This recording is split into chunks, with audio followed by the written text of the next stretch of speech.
Hello everyone and teacher for your question. 90 ml of pure dry O2 is subjected to silent electric discharge if only 10% is converted to O3.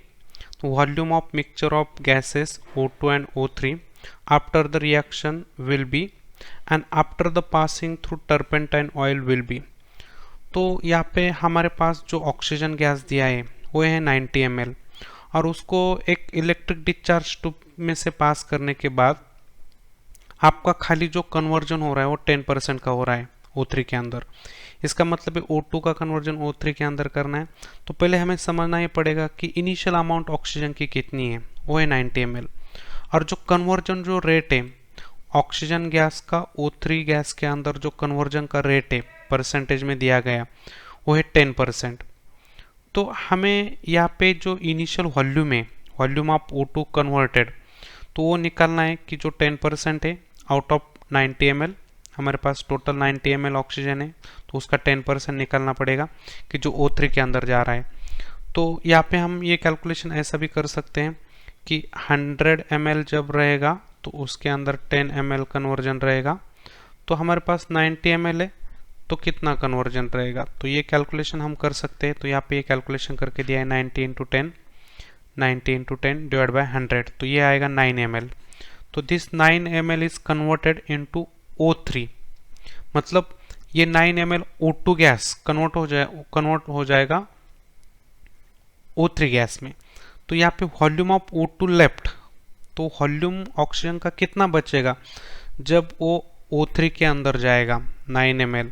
तो यहाँ पे 90 ml हमारे पास oxygen gas था, 90 ml हमारे पास oxygen gas था, उसमें से 9 ml आपका कन्वर्ट होने वाला है प्रोडक्ट के अंदर, तो हमारे पास बचेगा 81 ml ऑक्सीजन गैस। तो यहाँ पे हम रिएक्शन लिखते हैं कि O2 का कन्वर्जन O3 में करना है, तो सीधा पहले रिएक्शन लिखेंगे O2 is it gives O3। तो यहाँ पे ये जो 3 है वो इधर लिखेंगे, ये जो 2 है वो इधर लिखेंगे, तो रिएक्शन बैलेंस हो जाएगी।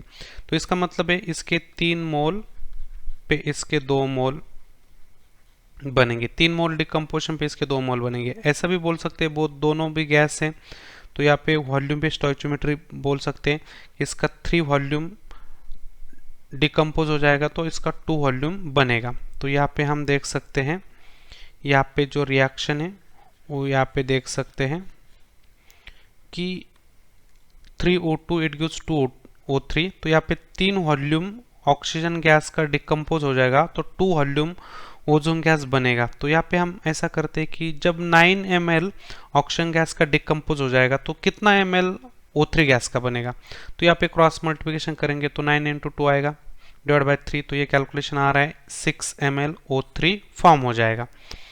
तो अभी हमारे पास जो इनिशियल वॉल्यूम है ऑक्सीजन गैस का प्लस उस बिकर के अंदर आपका O3 गैस बना है, तो वो टोटल कंटेनर का वॉल्यूम यहाँ पे कैलकुलेट करते हैं। तो यहाँ पे हम लिखेंगे वॉल्यूम मिक्सचर का जो है वो रहेगा हमारा वॉल्यूम ऑफ ऑक्सीजन गैस की जो बचा हुआ है मिक्सचर के अंदर, और वॉल्यूम ऑफ O3 गैस की जो फॉर्म हुआ है ऑक्सीजन गैस का डिकम्पोजिशन होने के बाद 9 ml ऑक्सीजन गैस डिकम्पोज हो गए, उसके बाद हमें ओजोन का 6 ml मिला है, तो टोटल वॉल्यूम यहाँ पे कैलकुलेट करेंगे तो ऑक्सीजन गैस जो बच रहा है वो 81 ml बच रहा है और ओजोन जो फॉर्म हुआ है वो 6 ml फॉर्म हुआ है।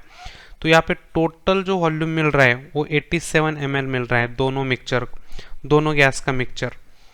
तो यहाँ पे ये मिक्सचर में से ये मिक्सचर को यदि हम ऑयल में से पास करें, जो टर्पेंटाइन ऑयल होता है वो खाली ओजोन गैस को एब्जॉर्ब कर लेता है, तो ओजोन गैस को एब्जॉर्ब करेगा तो यहाँ पे हम V मिक्सचर में से आफ्टर पासिंग थ्रू ऑयल की जो टर्पेंटाइन ऑयल है कि जो खाली ओजोन गैस को एब्जॉर्ब करेगा, तो मिक्सचर है हमारे पास 87 ml का, उसमें से सब ओजोन एब्जॉर्ब हो जाएगा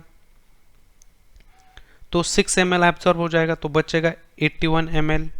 तो टर्पेंटाइन ऑयल पास करने के बाद हमें 81 ml का मिक्सचर मिलेगा, मतलब जो रहेगा वो ऑक्सीजन गैस रहेगा।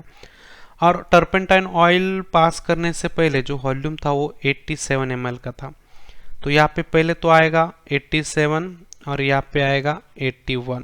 तो 87 ml का आपका O2 प्लस O3 रहेगा और यहाँ पे 81 ml का खाली O2 रहेगा कि जो आफ्टर टर्पेंटाइन ऑयल। तो यहाँ पे जो ऑप्शन मिल रहा है, यहाँ पे ऑप्शन जो मिल रहा है हमें, तो ये ऑप्शन यहाँ पे 87 ml और 81 ml, तो option number 4 is correct answer. I have to understand the explanation. Thank you.